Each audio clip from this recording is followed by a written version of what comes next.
तमिलनाडु में स्टालिन की सरकार में ऊर्जा और आबकारी मंत्री सेंथिल बालाजी को कल देर रात ईडी ने गिरफ्तार किया तो हंगामा मच गया। सारे विरोधी दलों ने इसे एजेंसियों का दुरुपयोग बताकर विपक्ष की आवाज को दबाने की कोशिश बताया। असल में हुआ यह कि मनी लॉन्ड्रिंग के केस में ईडी ने कल 18 घंटे की पूछताछ के बाद तमिलनाडु सरकार में मंत्री सेंथिल बालाजी को अरेस्ट कर लिया। यह गिरफ्तारी 2011 से 2016 के बीच हुई भर्तियों में करप्शन के केस में हुई है। तमिलनाडु में सेंथिल बालाजी पर कैश फॉर जॉब स्कैम का इल्जाम लगा था। उस वक्त जयललिता की सरकार थी। सेंथिल बालाजी ट्रांसपोर्ट मिनिस्टर थे। ट्रांसपोर्ट मिनिस्ट्री में सरकारी नौकरी देने के बदले बड़े पैमाने पर रिश्वत लेने के इल्जाम लगे थे। चेन्नई पुलिस ने जांच के बाद इस केस में सेंथिल समेत 47 लोगों के खिलाफ चार्जशीट फाइल की। इसके बाद सेंथिल डीएमके में शामिल हो गए और स्टालिन की सरकार में मंत्री भी बन गए। क्योंकि इस केस में बड़े पैमाने पर कैश के लेन देन की बात सामने आई थी, इसलिए ईडी ने जांच शुरू की।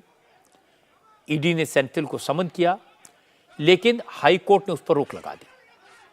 सुप्रीम कोर्ट ने पिछले महीने इस रोक को हटा दिया तो ईडी फिर एक्टिव हो गई। पिछले 3 दिन में ईडी ने सेंथिल और उसके साथियों के ठिकानों पर रेड्स की हैं।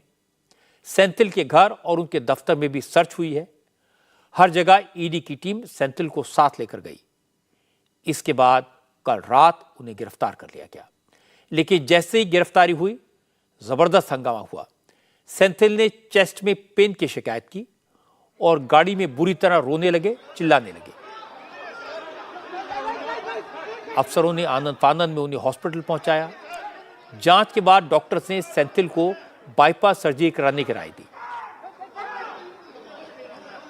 सेंथिल इस वक्त हॉस्पिटल में है, लेकिन अब उनकी गिरफ्तारी को लेकर सियासत शुरू हो गई है। रात में तमिलनाडु सरकार के तमाम मंत्री सेंथिल से मिलने हॉस्पिटल पहुंचे। जब उन्हें मिलने की परमिशन नहीं दी गई तो फिर हंगामा हुआ। इसके बाद चीफ मिनिस्टर एमके स्टालिन भी सेंथिल से मिलने पहुंचे। स्टालिन ने कहा कि बीजेपी के हथकंडों से उनकी पार्टी डरने वाली नहीं है। 2024 में बीजेपी को सबक सिखाया जाएगा। तमिलनाडु सरकार ने सीबीआई को राज्य में जांच के लिए दी गई कंसेंट वापस ले ली है। अब सीबीआई को तमिलनाडु में कोई भी केस रजिस्टर करने से पहले तमिलनाडु की सरकार से इजाजत लेनी पड़ेगी। तमिलनाडु के हायर एजुकेशन मिनिस्टर ने कहा कि ईडी ने सेंथिल की गिरफ्तारी बदले की भावना से की है। केंद्र सरकार विरोधी दलों के नेताओं को, उनकी सरकारों को बदनाम करने के लिए एजेंसियों का गलत इस्तेमाल कर रही है। इसे बर्दाश्त नहीं किया जाएगा।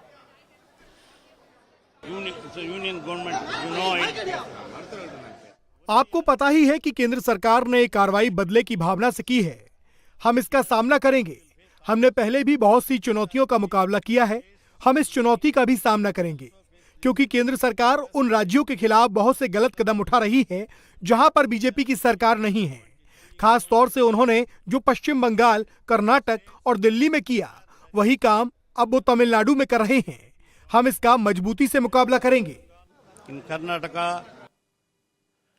तमिलनाडु में डीएमके के मंत्री की गिरफ्तारी पर चेन्नई से लेकर दिल्ली तक तमाम विरोधी दलों ने बीजेपी को कोसा।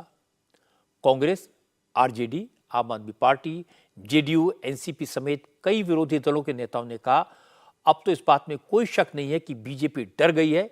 इसीलिए अब जांच एजेंसियों का इस्तेमाल हथियार की तरह किया जा रहा है। कांग्रेस के अध्यक्ष मल्लिकार्जुन खड़गे ने कहा कि कर्नाटक चुनाव के नतीजों और विपक्षी एकता की कोशिशों से बीजेपी बुरी तरह घबरा गई है। इसीलिए अब एक एक करके विपक्षी दलों को निशाना बनाया जा रहा है। सब अपोजिशन पार्टी 23 तारीख को जो पटना में मिल रही है, ये सब देखकर घबरा गए हैं। पहले से हम सभी अपोजिशन को एक लाने की पूरी कोशिश किए हैं, कर रहे हैं, लेकिन ये सब देखकर उनको घबराहट हो गई है। खासकर कर्नाटक के इलेक्शन होने का और भी घबराहट उनमें है। केंद्र सरकार ये डर के हरासमेंट कर रही है और लोगों को CBI, ED, CVC anti corruption ऐसे इंस्टीट्यूशन को मिसयूज कर रही है। और हम पहले से बोलते आ रहे हैं कि इतना मिसयूज कर रहे हैं, गवर्नमेंट गिराने के लिए, गवर्नमेंट बनाने के लिए वही कोशिश कर रहे हैं। सेंथिल बालाजी की गिरफ्तारी को हर किसी ने अपने अपने तरीके से इंटरप्रेट किया। तेजस्वी यादव ने कहा कि मोदी सरकार विपक्ष की एकजुटता को देखकर परेशान है, इसलिए अगर कल उन्हें भी गिरफ्तार कर लिया जाए तो कोई हैरानी नहीं होगी। हम तो पहले भी कह रहे हैं ना, अब जैसे जैसे अब 23 का मीटिंग हो रहा है, या हम तो पहले ही कह रहे हैं कि देखिएगा कोई बड़ी बात नहीं होगी।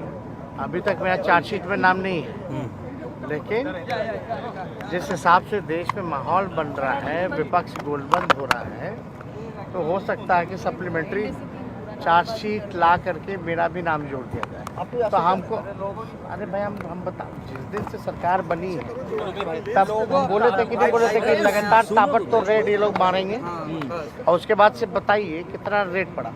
एजेंसियों को भी नहीं पता होगा कि हमारे यहाँ कितनी बार जो है रेड मारी गई होंगी, और कितनी बार जो है जांच शुरू करके जांच बंद भी कर दिया गया, फिर वही केस वही चीज़ें ये लोग कर रहे हैं। तो इससे कोई फर्क पड़ने वाला है? जितना ये लोग करेंगे उतना हम मजबूत होंगे।